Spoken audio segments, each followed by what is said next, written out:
अभय के चेहरे पर एक छोटी सी स्माइल आ गई थी।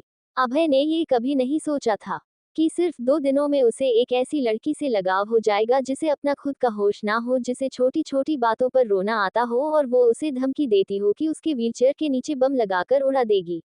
अभय मुस्कुराते हुए अपना हाथ जो कसक के पेट पर चला रहा था, उसे ऊपर उठाकर उसके गाल पर रखा और उसके होठों के पास रब करते हुए बोला, बुआ दादी ने डांटा तो बुरा लगा।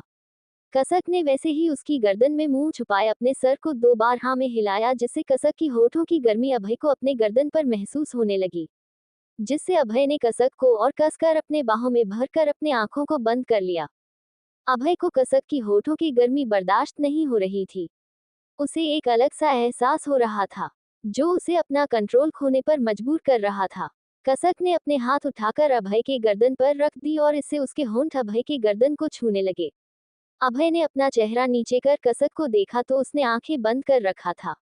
अभय ने कसक से सवाल करते हुए कहा, क्या तुम्हें मुझसे डर नहीं लग रहा है? इस तरह मेरी बाहों में हो, अगर मैंने तुम्हें फिर से बैक टच किया तो? कसक ने बिना अपनी आंखें खोले वो अभय की बाहों में और सिमट गई और उसने कहा, आप अच्छे हब्बी हो, आप मुझे डांटते भी नहीं हो, मारते भी नहीं हो, आप बस वो बैक टच करते हो, लेकिन मुझे ना वो आपका बैक टच करना अच्छा लगता है, क्योंकि आप अच्छे हो हब्बी। पापा ने कहा था कि आप बहुत अच्छे हो, आप मेरा हमेशा ख्याल रखोगे, मुझे प्यार करोगे, आप पापा की तरह मेरा हाथ पकड़ कर रखोगे। और आपको एक बात बोलूं हब्बी, मैं ना यहाँ जब से आई हूँ, आपने और बेस्टू ने आंटी ने मुझे बहुत प्यार दिया, मुझे डांटा नहीं, मारा नहीं और मुझे खाने से भी नहीं रोका, लेकिन जब मैं वहां घर जाऊंगी वापस तो आंटी और दादी मुझे मारेंगे। कसक इतना कहकर चुप हो गई, वो कुछ सोचने लगी और अभय उसका चेहरा देख रहा था, क्योंकि वो चाहता था कि कसक बेझिझक अपने दिल रखे बातों को उससे कह दे। अभी अभय कुछ भी पूछने से कसक को टोकना नहीं चाहता था, ताकि कसक उसके टोकने से रुक ना जाए और उसे कुछ वो बता रही थी वो बताए ना। अभय कसक से सारी बातें जानना चाहता था। काशवी और आरती ने कसक पर जितने जुर्म किए थे, जितने ज्यादती किए थे, उनके बदले में अभय उन्हें 2 गुना सजा दे सके।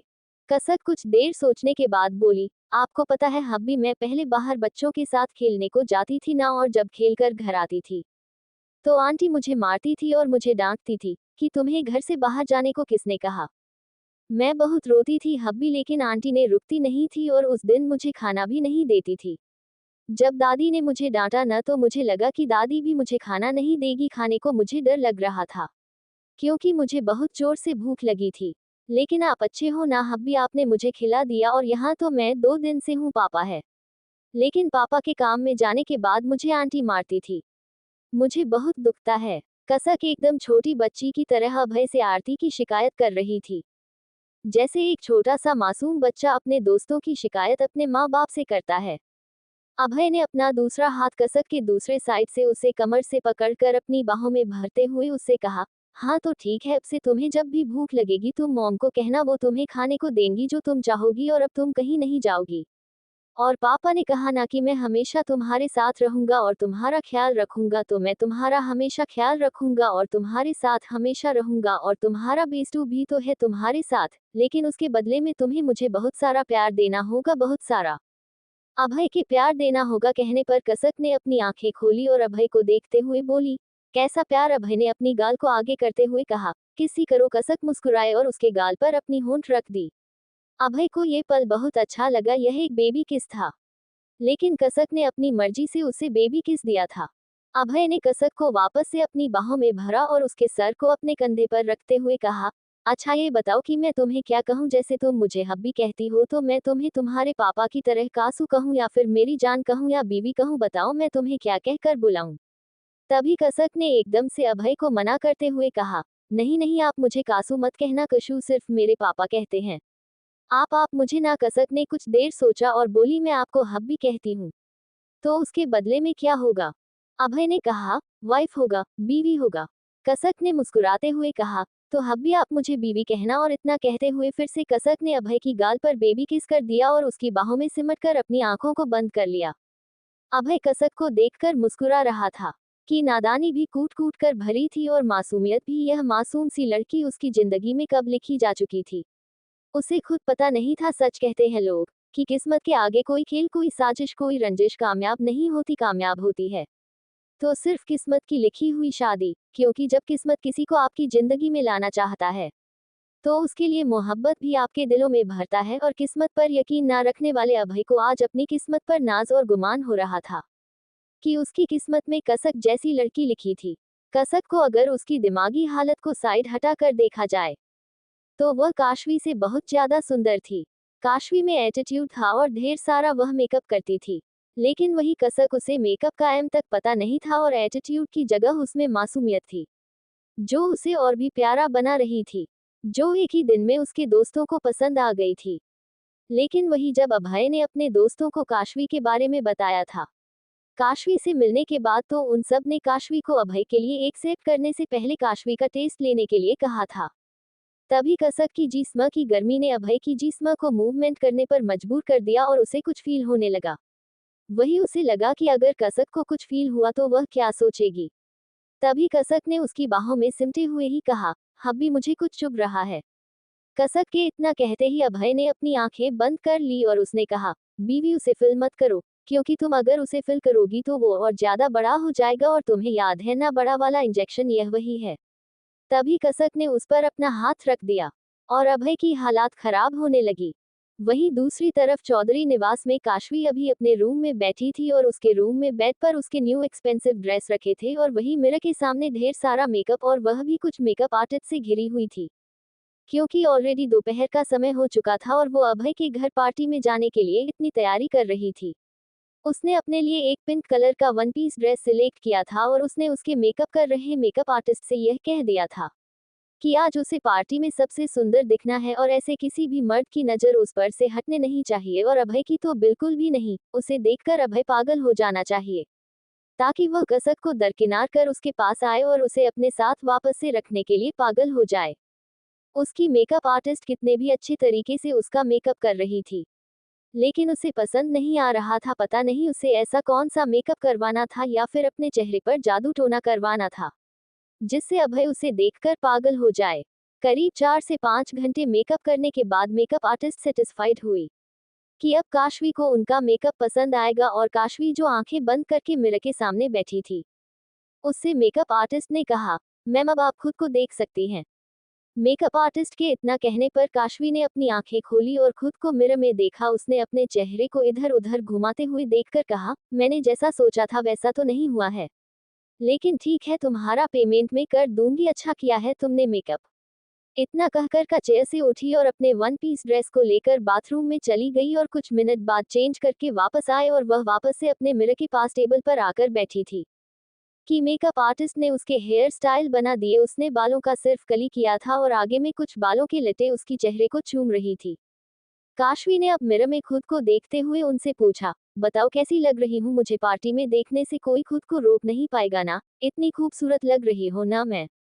मेकअप आर्टिस्ट ने उसकी तारीफ करते हुए कहा, मैम आप बहुत सुंदर लग रहे हो, पार्टी में ऐसा कोई शख्स नहीं होगा जो आपको देखे बिना रह पाएगा। मैं तो कह रही हूँ सब मुड़ मुड़ कर आपको देखेंगे। मेकअप आर्टिस्ट की इतना कहते ही काशवी भी खुश हो गई और उसने तुरंत उसकी फीस निकाल कर उसे दे दिया।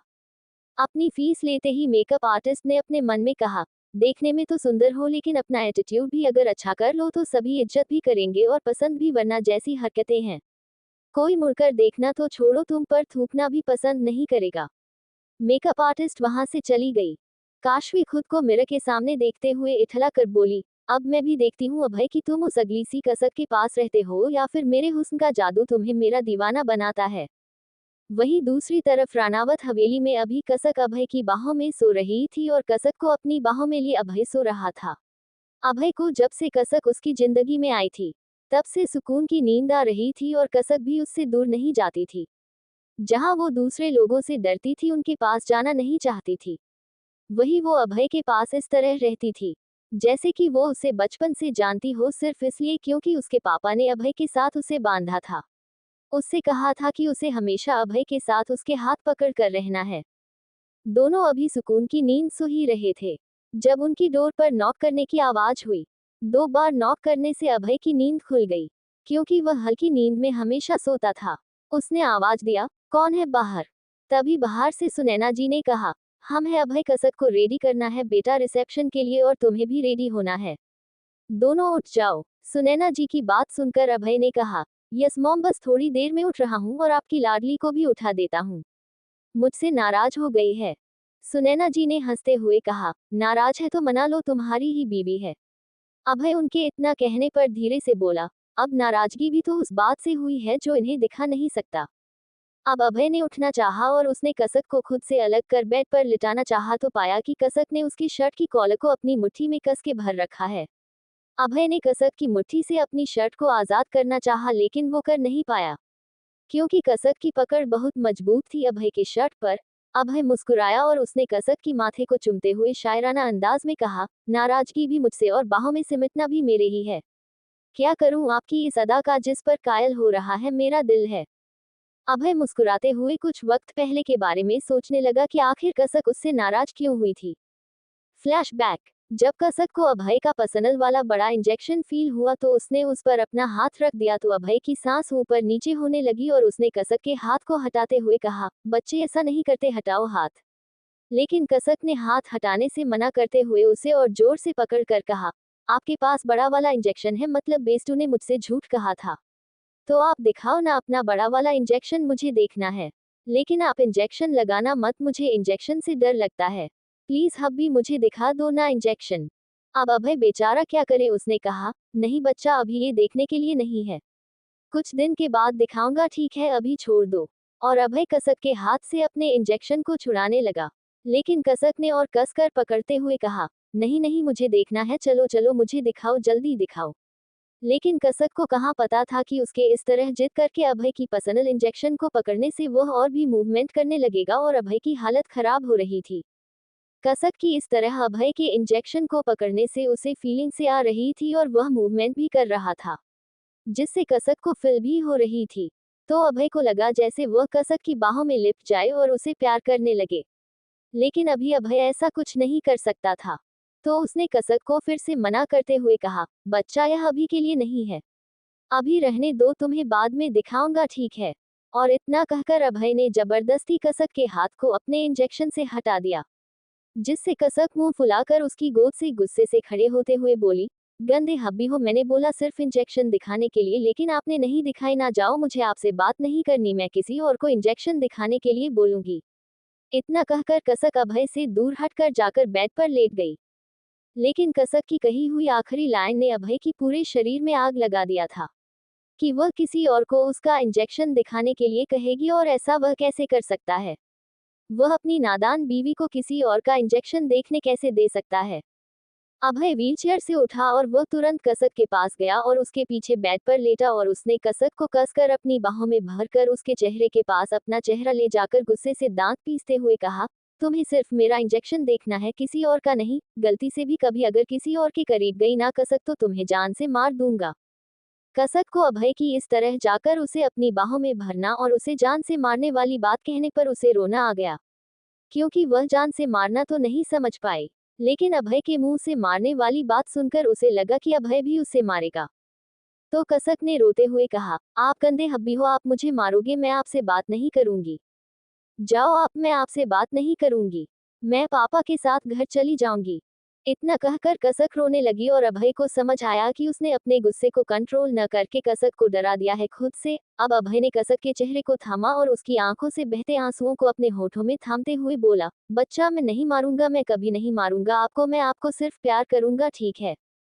लेकिन आपको मुझसे प्रॉमिस करना होगा कि आप ऐसी बातें दोबारा नहीं करोगे और आप किसी और के पास जाकर उनसे उनका इंजेक्शन देखने के लिए नहीं मांगोगे। आप मेरा प्यारा बच्चा होना। कसक सबकी बातें मानती है, तो आप हब्बी की यह बात मानो। लेकिन कसक ने अभय से अपनी गालों को छुड़ाया और उससे मुंह फेरते हुए बोली, आप गंदे हब्बी हो, मुझे आपसे बात नहीं करनी है, आप मुझे मारोगे, जाओ, मुझे आपसे बात नहीं करनी।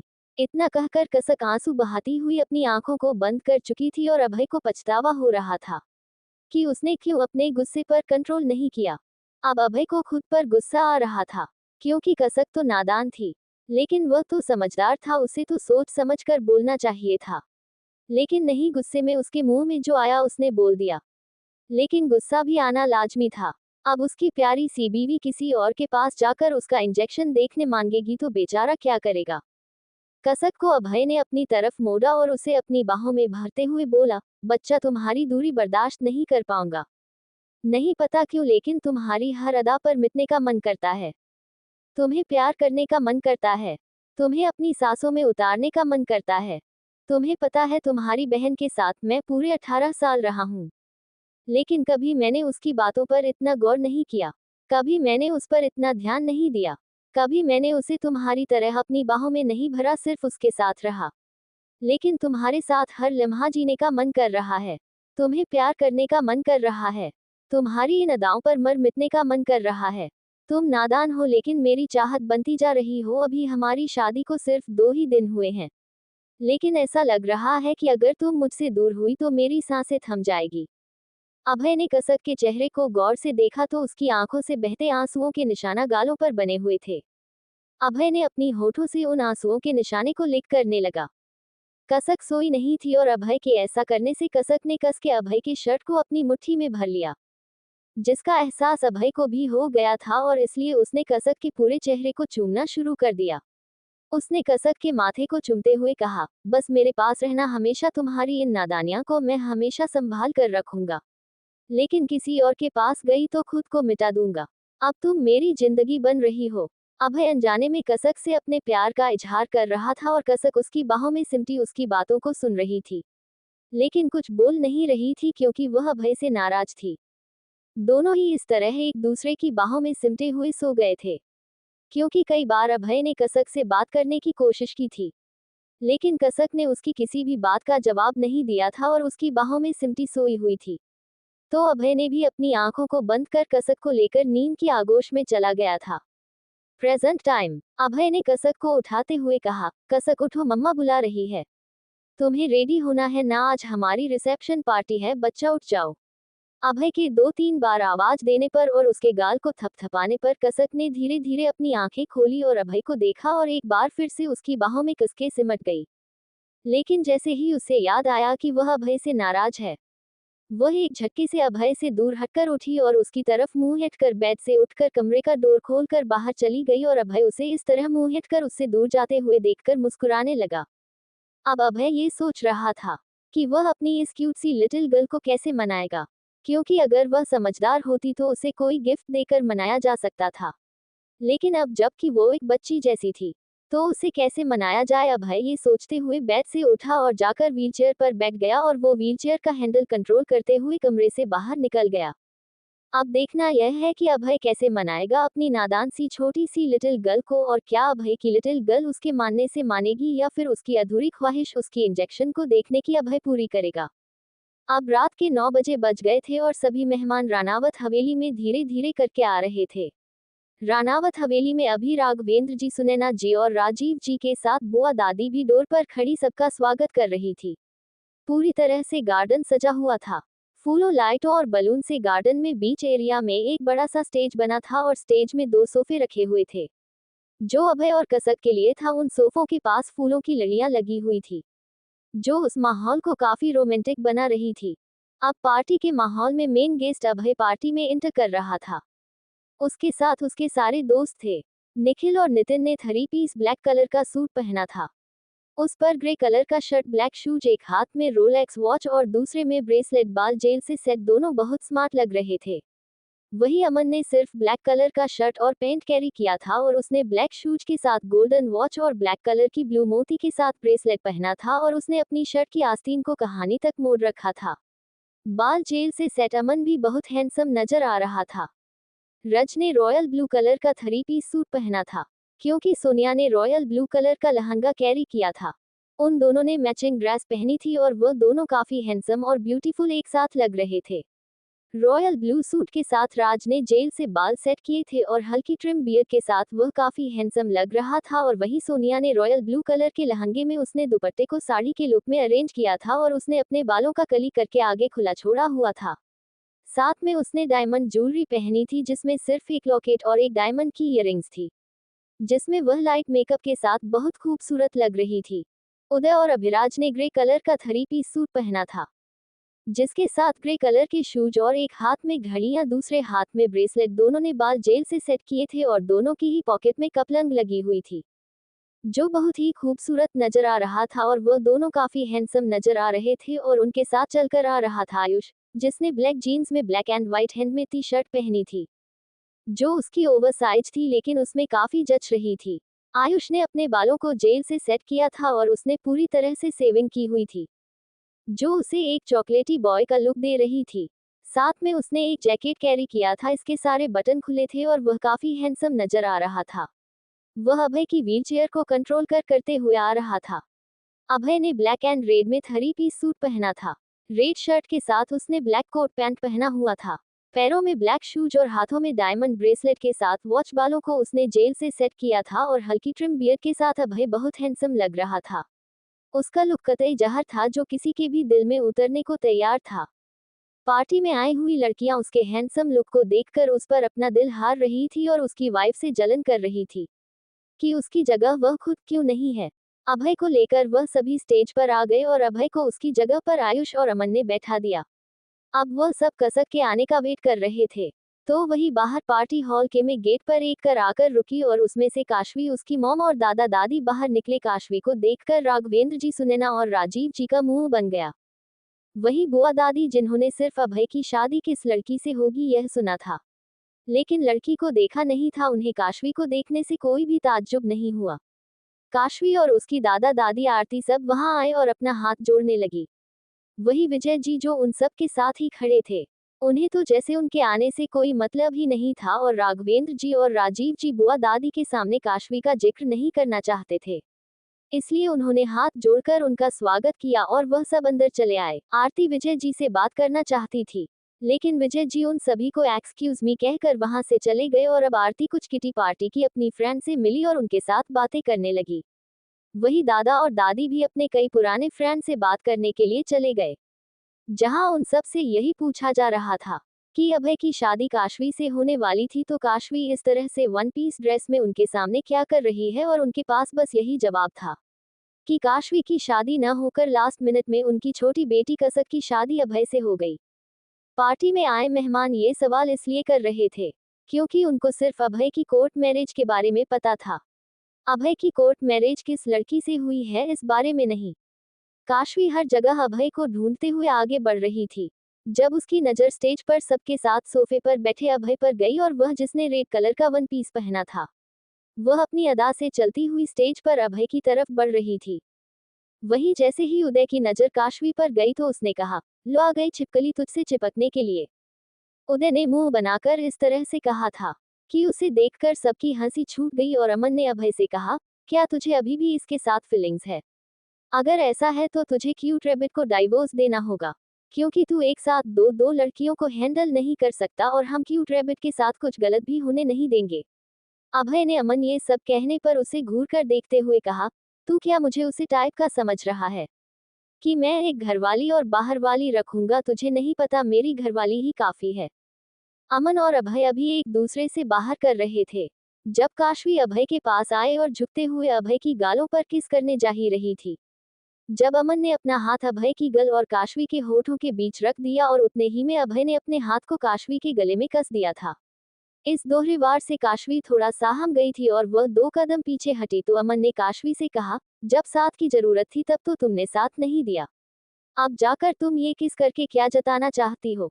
वही अभय ने काशवी को खा जाने वाली नजरों से देखते हुए कहा, ये हक जिसका है मैं उसे दे चुका हूँ और तुमसे दूर रहना चाहता हूँ, तो ये छिपकलियों वाली हरकत मत करो और दूर रहो मुझसे।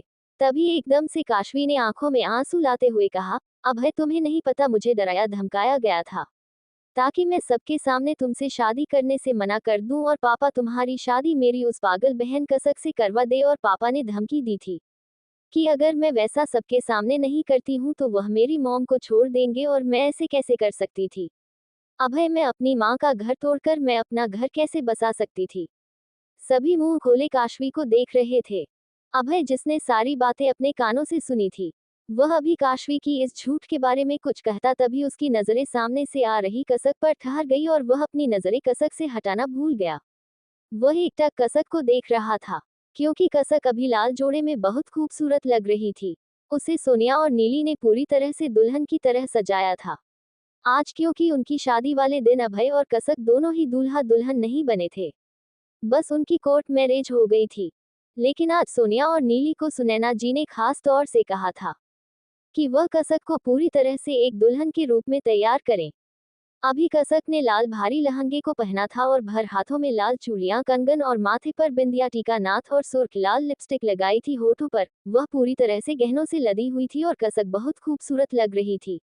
वह अपनी नजरों को झुकाए हुए अपने दोनों हाथों में लहंगे को पकड़कर संभलते हुए चलकर आ रही थी, और वही अभय जो काशवी से कुछ ना कहते हुए देखकर जैसे ही नितिन ने कुछ कहना चाहा तभी नितिन ने देखा कि अभय बेसुत्साह हो कहीं देख रहा है। तब नितिन ने अभय की नजरों का पीछा किया और जब उसकी नजरें कसक पर गई तो वह मुस्कुरा उठा और उसने निखिल के हाथ पर चिमटी काटा तो निखिल ने उसकी तरफ देखा। नितिन ने उसे सामने देखने का इशारा किया। जब निखिल ने सामने देखा और फिर अभय को देखा तो वह भी मुस्कुराने लगा, और वैसे ही करके सभी ने एक दूसरे को दिखाया कि कैसे अभय कसक को दीवाना होकर देख रहा है। वही काशवी जो अभय के कुछ कहने का वेट कर रही थी। जब उसने देखा अभय कहीं और देख रहा है और जब काशवी ने अभय की नजरों का पीछा किया और सामने से आती हुई कसक को इतनी खूबसूरत देखा तो उसकी आंखें जलन से भर गई, क्योंकि उसने इतनी मेहनत से अपनी ब्यूटिशियन से कहकर इतना मेकअप करवाया था, लेकिन वह अभी भी कसक के सामने फीकी लग रही थी।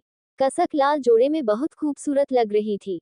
अभी उसके सामने स्वर्ग से उतरी अप्सरा भी शायद कमतर लगती, क्योंकि कसक खुद एक प्यारी सी एंजल की तरह लग रही थी, जो शायद स्वर्ग का रास्ता भटक कर अभय के लिए दुनिया में आ गई थी। और अभय उसे देखकर सब भूल गया था और वो कसक को दीवानों की तरह देखने लगा। अभय के सारे फ्रेंड्स ने एक दूसरे को कोहनी मारकर अभय की नजरों का पीछा करने के लिए कहा तो सबने पाया कि अभय दीवानों की तरह कसक को देख रहा था। कसक कितनी मासूम और खूबसूरत नजर आ रही थी कि अभय उससे अपनी नजर हटाना भी भूल गया था। तभी आयुष नीचे झुका और उसने अभय के कान में बोला, भाई मेरी भाभी शुरू से इतनी खूबसूरत है, इस तरह देखकर उन्हें नजर मत लगाओ। आयुष के इतना कहने पर अभय ने जल्दी से अपनी नजरें इधर उधर करने लगा। अभय झेप गया था, क्योंकि 2 दिनों से कसक उसके साथ थी और हर वक्त वह कसक की इस मासूम चेहरे का दीदार कर रहा था। लेकिन अभी जब कसक उसके सामने पूरी तरह से तैयार होकर उसकी दुल्हन के रूप में आई थी तो अभय उसे देखते हुए अपने नजर भी हटाना भूल गया था। कसक ने उसके दिल में अपनी हुस्न की छुरियां चला दिया था। अभय अपने दिल में हाथ रखकर रब करते हुए धीरे से बोला, क्या ये हुस्न की परी मेरी जिंदगी में अपने कदम रख रही है? क्या यह मेरी है? मुझे अपनी किस्मत पर यकीन नहीं हो रहा है कि इतनी मासूम और खूबसूरत एंजल मेरी जिंदगी में आ रही है। तभी अमन नीचे झुककर घुटने के बल बैठा और एक घुटने पर अपना हाथ रखकर उसने अपनी चीन पर उंगली से सोचने के अंदाज में टैप करते हुए कसक और अभय को देखते हुए बोला, ये तो तूने सही कहा, हम में से किसी को भी यकीन नहीं हो रहा है कि यह इतनी मासूम सी दिखने वाली लड़की जो एक बिल्कुल परी की तरह प्योर है, वह तेरी हो चुकी है। तू संभाल पाएगा उसे? अभय ने अमन की इतना कहने पर उसे घूर कर देखा। देख, उसे सिर्फ मैं ही संभाल सकता हूँ, समझा? अभय ने इतना कहा तो बाकी सब अभय की जलन को देखकर हंसने लगे थे, लेकिन वहीं पर कोई और भी था जो चलकर कोयला हो रहा था। मतलब कि काशवी, जो अभी तक गई नहीं थी बल्कि अभय को अपने हुस्न के जाल में फंसना चाहती थी। वह अभी ये देख रही थी कि कसक के बिना कुछ किए भी अभय कसक की हुस्न का दीवाना हो गया था। काशवी उन सब की आंखों में कसक के लिए इज्जत और प्यार देखकर जल भूनकर वहां से पैर पटकती हुई चली गई, क्योंकि अभय की नजरों में कसक के लिए इश्क नजर आ रहा था, लेकिन बाकी सब की नजरों में कसक के लिए प्यार और इज्जत नजर आ रही थी, जो एक छोटी बहन और दोस्त नजरों से था। काशवी पैर पटकती हुई अपनी माँ, जहाँ वह अपने दोस्तों के साथ बातें कर रही थी, वहां गई और अपनी माँ का हाथ पकड़कर उन्हें खींचकर अलग ले जाकर बोली, मॉम मैं इस अभय का क्या करूं? 2 दिन नहीं हुए हैं, इस पागल से उसकी शादी को लग रहा है कि वह खुद भी उस पागल के प्यार में पागल हो चुका है।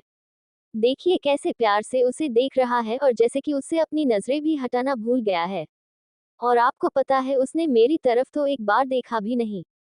आरती ने अभय की तरफ देखा तो अभय सामने कसक को प्यार भरी नजरों से देख रहा था। तो आरती ने बाकी सब की तरफ देखते हुए कहा, तू अभय को छोड़ और उसकी माँ को ट्राई कर, उन्हें अपने जाल में फंसा, अगर वह फंस गई तो फिर तुझे उनके घर में एंट्री तो मिल ही जाएगी। तभी काशवी ने सुनैना जी, जो अभी भी राघवेंद्र जी, राजीव जी और दादी बुआ के साथ सबका स्वागत कर रही थी, उन्हें देखते हुए कहा, लेकिन मॉम उनके सामने ही तो मैंने शादी से मना किया था, क्या वो मुझे फिर से अभय के पसंद करेगी?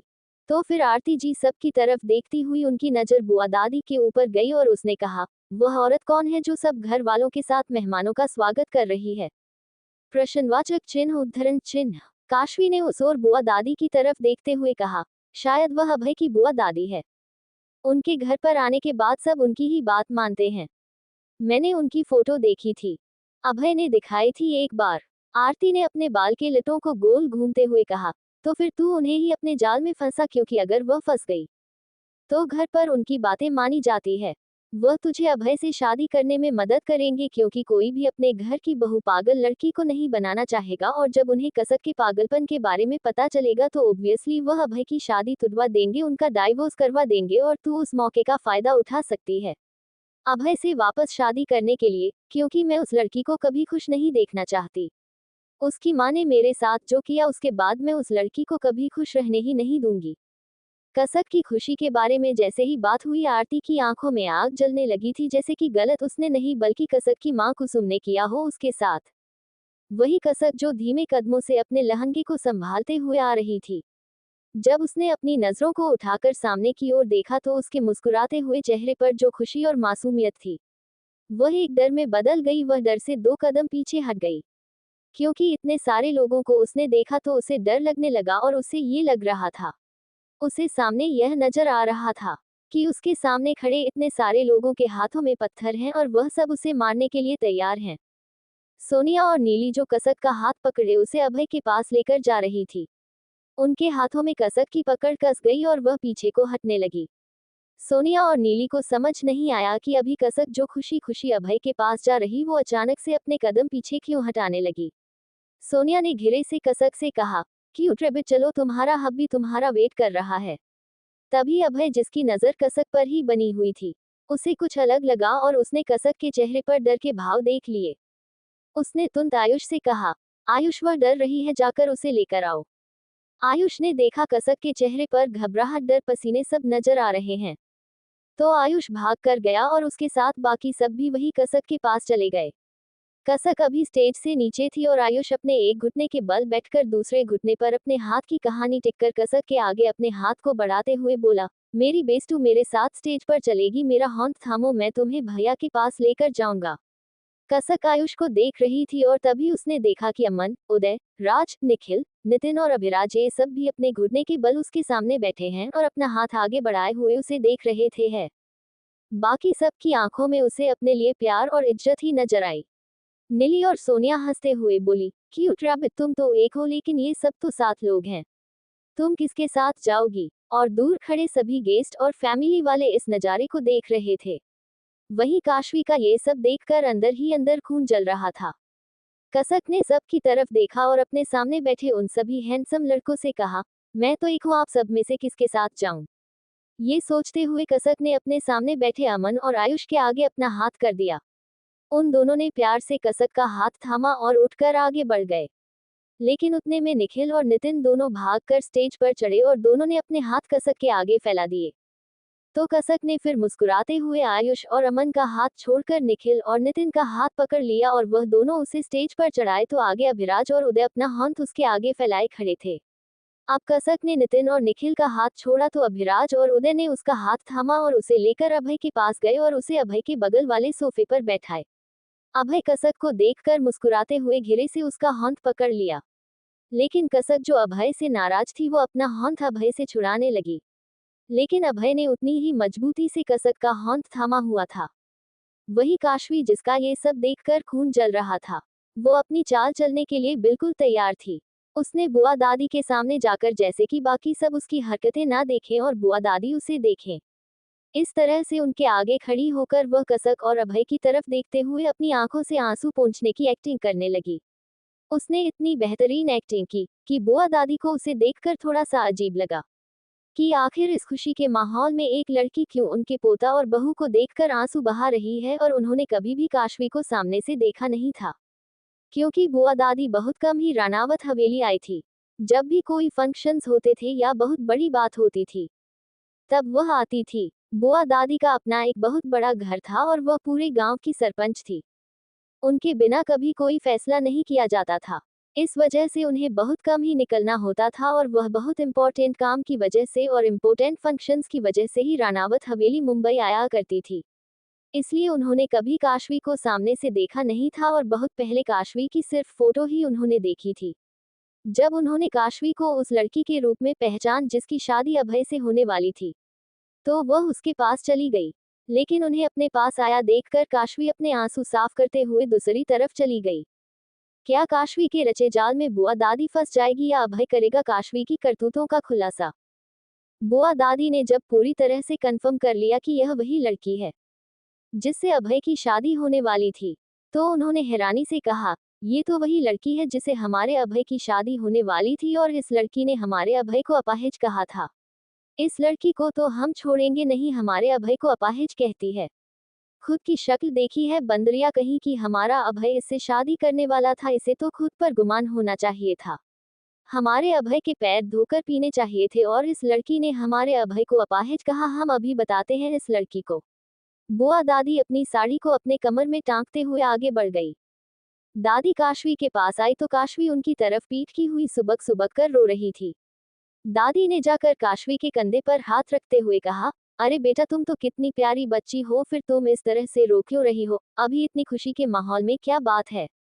तभी काशवी उनके तरफ मुड़ी और जल्दी से दादी के कंधे पर अपना सर रखते हुए रोते हुए बोली, मैं क्या बोलूं आंटी जी, मैं जिससे प्यार किया था, मेरी शादी उससे नहीं हुई बल्कि मेरी छोटी पागल बहन से उसकी शादी हो गई। दादी को सुनैना जी ने सब कुछ पहले ही बता दिया था कि कैसे काशवी ने सबके सामने अभय को अपाहिज कहा था और उसे छोड़कर चली गई थी। वह तो कसक थी जिसने अभय का हाथ सबके सामने थाम लिया था। तो दादी ने काशवी के कंधे को थपथपाते हुए कहा, कोई बात नहीं बेटा, तुम्हारी किस्मत में कोई और लिखा होगा, क्योंकि हीरा तो किसी खास को ही मिलता है और वो उसे मिल गया। पहले तो काशवी बुआ दादी की बात सुनकर चौंक गई और उनका चेहरा देखने लगी कि आखिर वो कहना क्या चाहती है। फिर काशवी ने अपना ड्रामा कंटिन्यू करते हुए कहा, नहीं आंटी जी, मुझे उससे प्यार है। मैंने ये सब अपने पापा के कहने पर किया था, क्योंकि उन्होंने मुझे धमकी दी थी कि मेरे लिए तो कोई भी अच्छा लड़का मिल जाएगा, क्योंकि मैं इतनी खूबसूरत हूँ। खूबसूरत शब्द को काने इतने घमंड से कहा था कि दादी को उसका मुंह मारकर लाल कर देने का कर रहा था। काशवी ने आगे कहा, लेकिन मेरी छोटी बहन पागल थी, मतलब पागल है, और मेरे पापा को लगा कि अभय जो कि अपाहिज हो गया है, वह कसक से शादी करने के लिए मना नहीं करेगा, क्योंकि उसमें भी अब कमी है और मेरी बहन में भी कमी है। तो उन दोनों की शादी हो जाएगी, क्योंकि मेरी बहन को ज्यादातर कोई आज तक देख नहीं पाया था, क्योंकि मेरे पापा कभी उसे बाहर निकलने नहीं देते थे।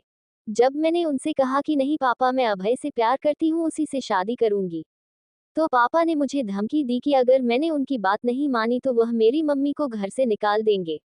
तो आंटी आप ही बताएं, मैं कैसे अपना प्यार पाने के लिए, अपना घर बसाने के लिए अपनी मम्मी का घर तोड़ सकती हूँ?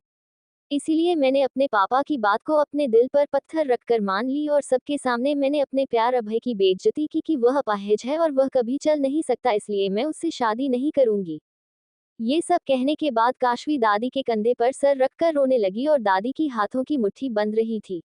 जितनी बार भी काशवी ने अभय को अपाहिज कहा था, उनका मन कर रहा था कि अभी वह इस लड़की को इतना मारे कि वह यह अपाहिज शब्द ही भूल जाए। तभी दादी ने काशवी को खुद से दूर किया और उसके सर पर थपथपाते हुए कहा, कोई बात नहीं बेटा, कोई बात नहीं, तुम्हारी शादी भी अच्छे घराने में हो जाएगी। शक्ल से तो तुम अच्छी ही हो, ठीक ठाक दिखती हो, तो कोई अच्छा लड़का तुम्हारा हाथ भी थाम लेगा। लेकिन कहते हैं ना, हजारों में एक लड़का हजारों में एक लड़की को ही मिलता है, और शायद तुम उन हजारों लड़कियों में एक नहीं थी। इसलिए किस्मत ने तुम्हें वह नहीं दिया और तुम्हारी बहन जिसने कभी बाहर की दुनिया नहीं देखी थी, उसे वह मिला जो उसकी किस्मत में था।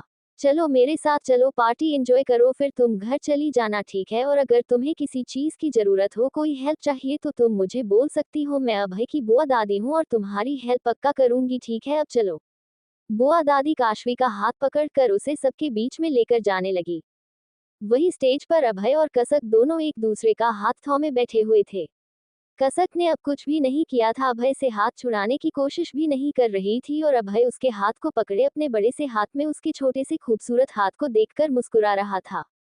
तभी कसक ने अभय की बाहों को पकड़कर उसके बाह पर अपने सर को रखते हुए कहा, हबी इतने सारे लोग हैं, ये लोग मुझे पत्थर तो नहीं मारेंगे ना? अभय ने प्यार से अपने दूसरे हाथ से कसक के माथे पर उसका टीका जो उल्टा हो गया था, उसे सीधा करते हुए बोला, किसी की इतनी हिम्मत नहीं कि वह मेरे सामने मेरी वाइफ पर को नजर उठाकर देख सके। पत्थर मारना तो बहुत दूर की बात है। मैं रहूं या ना रहूं, मेरा नाम हमेशा तुम्हारे साथ जुड़ा रहेगा, और वो नाम सिर्फ नाम नहीं, एक पहचान है तुम्हारी कि तुम अभय रानावत की वाइफ हो। अभी अभय ने इतना कहा ही था कि सामने से दो बड़े अफसर अभय के पास आकर खड़े हुए। उनके चेहरे पर एक मुस्कान थी और उनकी फैमिली में भी उनकी वाइफ और बच्चों की फेस पर अभय को देखते हुए मुस्कान थी।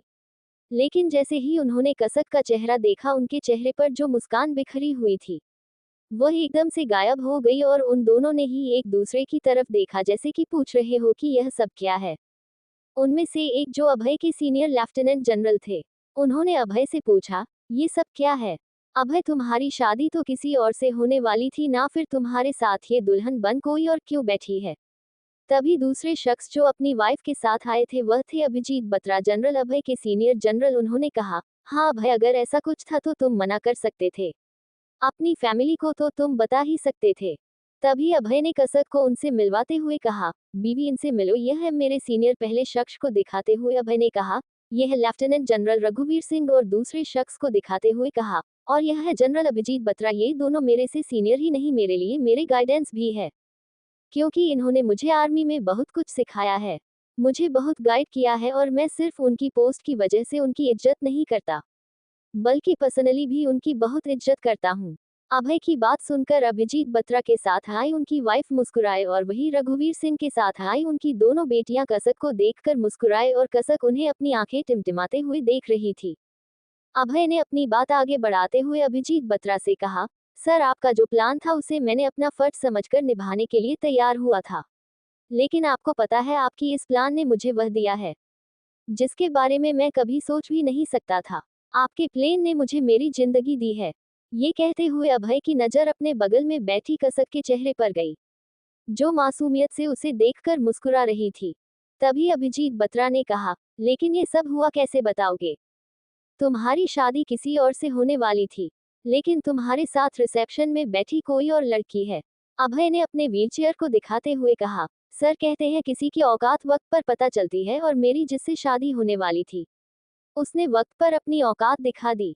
फिर अभय ने कसक के हाथ को पकड़ा और उसकी उंगलियों में अपनी उंगली फंसाकर कहा, और किसी ने उस वक्त में मुझे जिंदगी से रूबरू करा दिया। अब मुझे बस यही चाहिए। थैंक यू सर, आपके प्लेन ने मुझे मेरी सच्ची मोहब्बत से मिला दिया।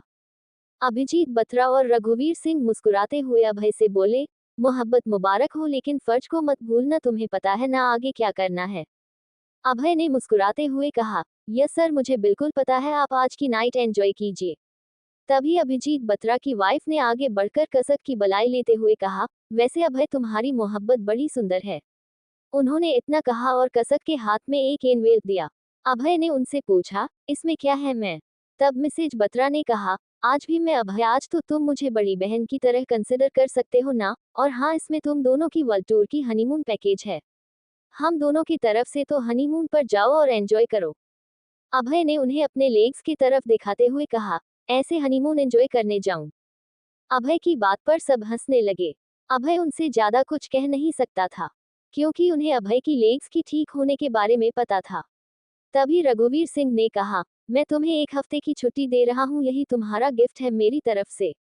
इतना कहकर उन्होंने जब अपनी बेटियों की तरह देखा तो उन्होंने प्यारा सा बाल गोपाल कसक के हाथों पर रखते हुए कहा, अभय भैया को हम अपने भैया की तरह मानते हैं, तो हमें हमारा भतीजा जल्दी चाहिए, इन्हीं की तरह हमें गोलू मोलू सा भतीजा चाहिए।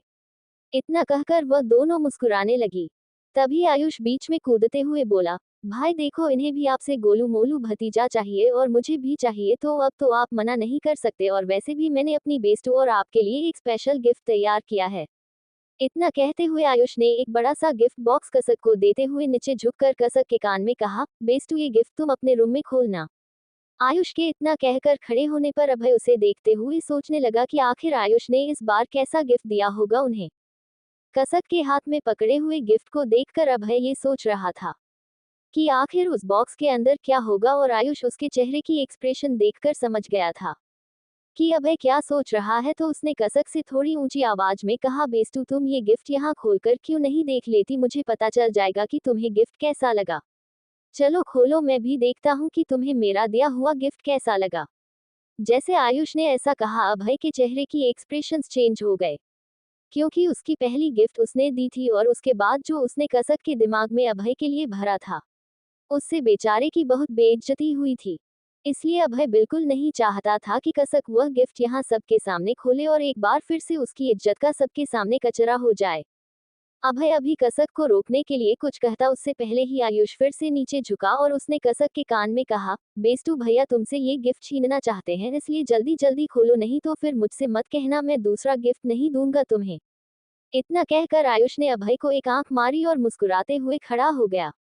वहीं आयुष की बात सुनकर कसक ने अभय को अपनी बड़ी बड़ी आंखों से घूर कर देखा और उसके हाथ जो गिफ्ट को अनबॉक्स करने के लिए घिरे घिरे चल रहे थे वो और भी स्पीड से गिफ्ट को अनबॉक्स करने लगी।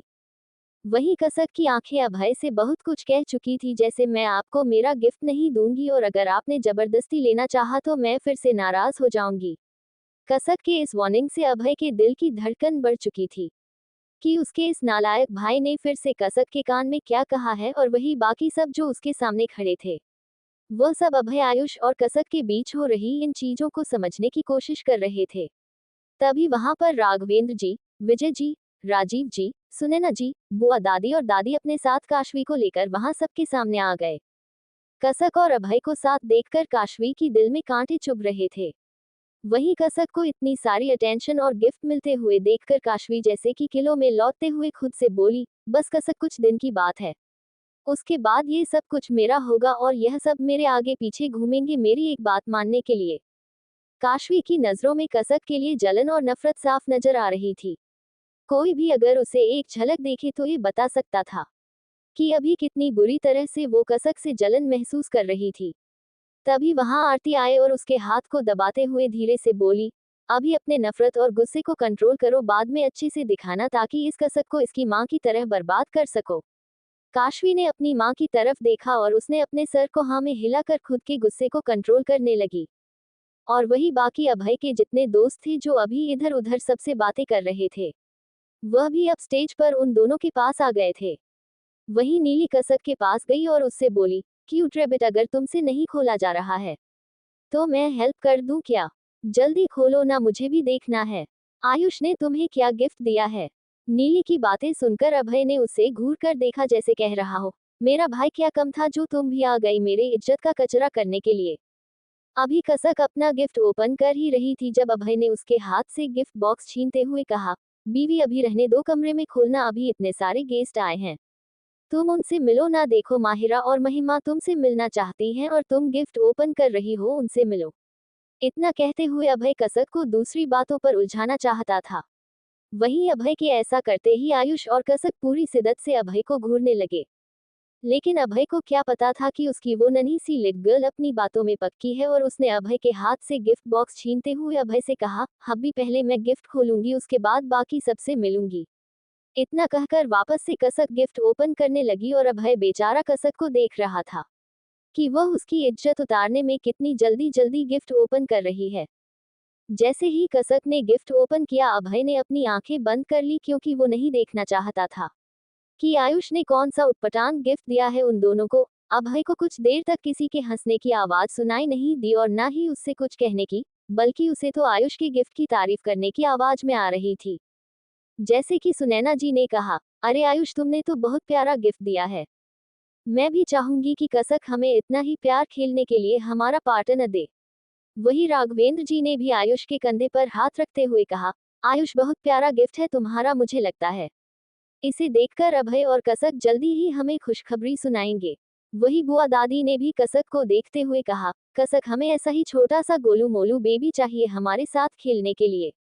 जैसे ही बुआ दादी की बात अभय की कानों में गई अभय ने तुरंत अपनी आंखें खोली और कसक की तरफ देखा तो उसके होठों पर भी बड़ी सी मुस्कान खिल गई। उसके हाथ में एक फोटो फ्रेम था जिसमें अभय और कसक की शादी वाले दिन की एक प्यारी सी फोटो थी और उसमें एक क्यूट बेबी का फोटो उनके फोटो के साथ अटैच किया हुआ पिक था जिस पर कसक हाथ फेर रही थी। उसे वह बेबी बड़ा क्यूट लग और उसने आयुष से कहा, बेस्टू ये बेबी बड़ा क्यूट है, ये मेरे और हब्बी के साथ कितना अच्छा लग रहा है, मुझे लाकर दोगे ये बेबी, मैं इसके साथ खेलूंगी। उसकी बातें सुनकर वहां खड़े सभी लोग हैरानी से उसे देख रहे थे कि अभी तक राघवेंद्र जी, सुनैना जी और बुआ दादी ने उसे बेबी कंसीव करने का हिंट दिया था और वह आयुष से यह कह रही थी कि वह उसे यह बेबी लाकर दे तो वह उसके साथ खेलेगी। फैमिली मेंबर्स और अभय के सारे दोस्तों को कसक का ऐसा कहना गलत नहीं लगा क्योंकि उन्हें उसकी हालत पता थी। लेकिन वही अभिजीत बत्रा उनकी वाइफ और रघुवीर सिंह और उनकी दोनों बेटियां कसक को हैरानी से देख रही थी। तभी अभय ने उनसे कहा, मैं आप लोगों को इसके बारे में बाद में बता दूंगा, अभी आप लोग पार्टी एंजॉय करें। तभी वहां उन सब के बीच से निकलकर एक शख्स अभय के पास आया और उससे गले मिलते हुए बोला, तेरा काम हो चुका है, बस 2 दिन वेट कर और फिर देख कैसे चौधरी परिवार की इज्जत की धज्जियां उड़ती है। उसकी बात सुनकर अभय के होंठ ऊपर की तरफ मुड़ गए और वो मुस्कुराते हुए उस शख्स से बोला, थैंक्स मानिक, तूने मुझे मेरी शादी का सबसे बेस्ट गिफ्ट दिया है। ये और कोई नहीं, अभय का colleague major general Manik Bansal था, जिसे अभय ने कॉल कर काशवी और आरती को ठिकाने लगाने के लिए कहा था। अभय की बातें सुनकर मनिक मुस्कुराता हुआ सबकी तरफ मुड़ा, लेकिन वहां खड़ी माहिरा को देखकर उसके होठों पर बिखरी स्माइल गायब हो गई और उसने अपना मुंह फेर लिया और वही माहिरा जो अब तक उसे हैरानी से आंखें बड़ी बड़ी किए देख रही थी, उसके मुंह फेरते ही अपना चेहरा उसने नीचे झुका लिया और उसकी आंखों में नमी उतर आई। वही मानिक ने अभय की तरफ मुड़ते हुए उससे कहा, अभय क्या तेरी पार्टी इतनी सुखी सुखी चलेगी, कुछ और इंतजाम नहीं है क्या? तभी नितिन ने बीच में कूदते हुए कहा, अरे भाई इंतजाम कैसे नहीं होगा, हम सब जो हैं। चलो पहले सब अपनी आपने सीट्स ले लो और अभी एक धांसू परफॉर्मेंस होने वाली है, उसे एंजॉय करो। नितिन के इतना कहते ही सभी स्टेज से नीचे उतर कर जाकर एक एक चेयर पर बैठने लगे, क्योंकि परफॉर्मेंस के लिए पहले ही उन सब ने अरेंजमेंट कर दिया था। तभी सॉन्ग प्ले हुआ। सॉन्ग प्ले होते ही एक बार फिर से आयुष, अमन और बाकी सभी कसक के आगे अपने हाथ फैलाए घुटने के बाल बैठे थे और कसक उन सबको एक बार फिर से कंफ्यूज नजरों से देख रही थी। तभी आयुष ने कसक से कहा, बेस्टू तुम्हारा फेवरेट सॉन्ग प्ले हो रहा है, हमारे साथ डांस नहीं करोगी? चलो हम लोग धमाल मचाते हैं। इतना कहकर अमन और आयुष खड़े हुए और दोनों ने कसक के हाथ को पकड़कर उसे स्टेज के बीच में लेकर आए। हेलो फ्रेंड्स, अभय और कसक की इस कहानी में आगे क्या होगा, अगर आप लोग ये जानना चाहते हैं और इस रोमांटिक कहानी को आगे सुनना चाहते हैं तो इस चैनल को जल्दी से सब्सक्राइब करें और न्यू चैप्टर आने का वेट करें। और अगर आप लोगों को मेरी दूसरी नोवेल्स पढ़ना है तो आप लोग प्रतिलिपि पर मुझे फॉलो कर सकते हैं और आप लोग जेरी सर्च करेंगे तो आप लोगों को मेरी आईडी मिल जाएगी।